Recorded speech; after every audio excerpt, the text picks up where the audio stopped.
हमारे साथ हमारे वरिष्ठ सहयोगी राकेश रंजन जी और करिश्मा हैं। राकेश रंजन जी, देखिए, विधायक दल के उपनेता हैं राजेश कच्छप, और इन्होंने एक बड़ी अहम बात कही है कि ये जो 4 मंत्री हैं अपनी मनमानी कर रहे हैं, बाकी विधायकों के सुझाव नहीं ले रहे।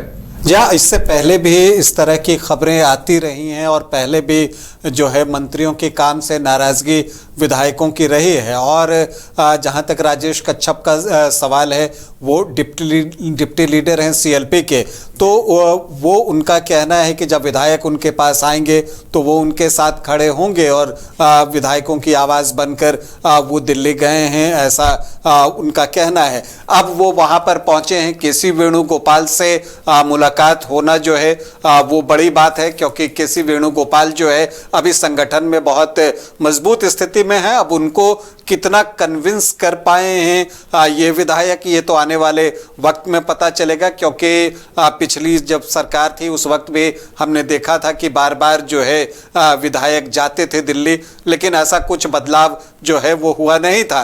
तो इस बार क्या कुछ होता है वो देखना होगा। इसके अलावा मंत्री गण भी अपना वहाँ पर जोर लगाए हुए हैं। शिल्पी नेहा तिर्की भी अभी कुछ दिन पहले दिल्ली में थी, अभी कल उनका पोस्ट भी देखा था, तो वो भी वहाँ पर हैं, वो भी जोर लगा रही हैं। महिला अध्यक्ष से उनकी मुलाकात हुई थी, तो दोनों तरफ से ये चल रहा है। लेकिन जो सबसे महत्वपूर्ण पहलू है उदय, कि अभी बजट सत्र शुरू होना है, उसके पहले जो ये दबाव बनाया जा रहा है उसके क्या मायने हैं, और ये चीज जो है कांग्रेस संगठन को भी यहां पर सचेत रहने की जरूरत होगी।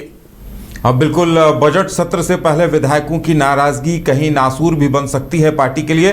करिश्मा, देखिए, राजेश कच्छप जी से बात हुई तो उन्होंने साफ साफ कहा कि जो विकास के कार्य हैं वो मनमाने तरीके से हो रहे हैं, विधायकों के सुझाव नहीं ले रहे।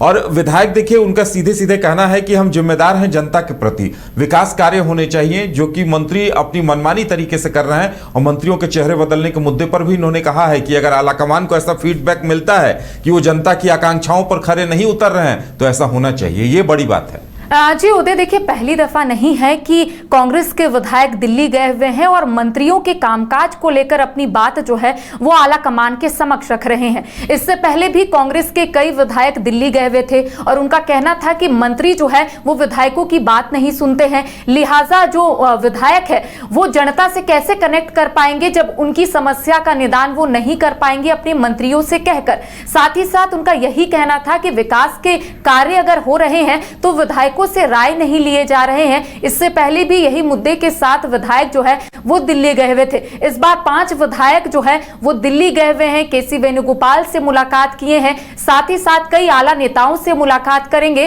और उन्हें ये बताने और समझाने की कोशिश करेंगे कि विधायक अच्छे से तो काम कर रहे हैं, लेकिन मंत्रियों की तरफ से वो सहयोग जो है वो विधायकों को नहीं मिल पा रहा है। विकास के कार्यों से कहीं ना कहीं विधायकों को दूर रखा जा रहा है, उनसे राय नहीं ली जा रही है कि आखिर मंत्रियों के तरफ से क्या किए जा रहे हैं। हालांकि आपने जब अभी राजेश कच्छप से बातचीत की तो उनका कहना था, क्योंकि कई कयास लगाए जा रहे थे, इससे पहले भी आपको याद होगा कि यह माना जा रहा था कि कांग्रेस के कई मंत्रियों का चेहरा बदल दिया जाएगा, क्योंकि कांग्रेस के अंदर खाने चीजें जो है वो चल रही है कि और विधायक जो है वो काफी नाराज है, मंत्री जो है उनकी बात नहीं सुनते हैं। तो इस बार भी 5 जो विधायक है वो गए हुए हैं और तमाम जानकारियां आला कमान के समक्ष रखे हैं। देखिए, इससे पहले भी राजेश कच्छप का स्पष्ट तौर पर यही कहना था, क्योंकि वो उपनेता है सीएलपी, और ऐसे में उनका यही कहना था कि अगर कोई भी विधायक उनके पास आएंगे, गुहार लगाएंगे, तो वो विधायकों की आवाज बनेंगे। और यही वजह है कि राजेश कच्छप दिल्ली गए हुए हैं,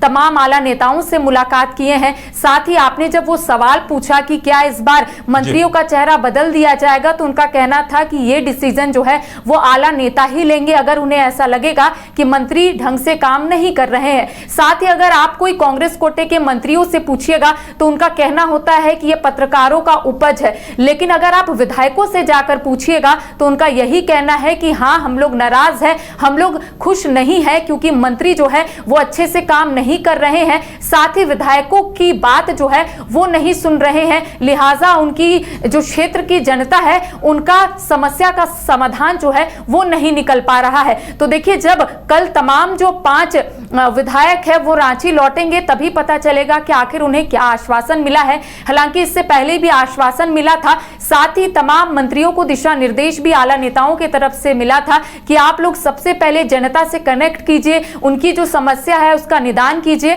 और यही वजह है कि देखिए एक बार फिर से कांग्रेस की तरफ से जनता दरबार लगाया जा रहा है। पहले आपने देखा होगा कि सिर्फ रांची में ही जनता दरबार लगाया जाता था प्रदेश कार्यालय में, लेकिन इस बार आला नेताओं की तरफ से दिशा निर्देश दिए गए हैं कि सिर्फ प्रदेशी नहीं बल्कि अलग अलग जिलों में भी तमाम जो मंत्री है जिनको प्रभार दिया गया है वो जिला का, वहां पर वो जाएंगे, जनता से जुड़ेंगे, ताकि जो भी समस्या उत्पन्न हो रही है जनता और इसके साथ ही जो लोग लगातार गुहार लगाते हैं, जो लगातार ये कहते हैं कि उन्हें समस्या का समाधान नहीं मिल पा रहा है, तो ऐसे में दिशा निर्देश दिए गए हैं। तो हम कह सकते हैं कि जब पांचों मंत्री रांची लौटेंगे, जब बातचीत होगी विस्तार से, तभी पता चलेगा कि आला नेताओं की तरफ से क्या आश्वासन दिए गए हैं और कौन कौन से बिंदु और कौन कौन से मुद्दे पर पांचों विधायक जो है अपनी बात आला कमान के समक्ष रखे हैं। चलिए, फिलहाल उनकी मुलाकात कांग्रेस के राष्ट्रीय अध्यक्ष से होनी है, तो राष्ट्रीय अध्यक्ष से मुलाकात काफी अहम है क्योंकि नाराज विधायक उनके पास मुलाकात के लिए पहुंचे हैं। अब मुलाकात के बाद ही पता चल पाएगा कि उन्हें क्या कुछ आश्वासन मिलता है। क्रिकेट के विश्व मंच पर छा रही हैं रांची की प्रतिभाएं। इन प्रतिभाओं को संवार रहा है जेके इंटरनेशनल क्रिकेट एकेडमी। अनुभवी कोच की देखरेख, सुविधाओं से लैस जेके क्रिकेट एकेडमी अनुशासन और आत्मविश्वास का विश्वास भरा सफर। घर रहने का मकान भर नहीं, ये खुशियों की तिजोरी है। दरवाजे पर दस्तक देता पड़ोस, खिड़कियों से उमड़ आता आसमां, तारों में उलझी ऐसी न जाने कितनी दास्तां। कहती हैं चले डायमंड सिटी, एक सफर हम सफर के साथ अपने घर तक। Diamond city, life long bonding, 500 से ज्यादा खुशहाल डायमंड परिवार। जल्दी करें, सिर्फ 200 फ्लैट बाकी। आज ही बुक करें अपना आशियाना।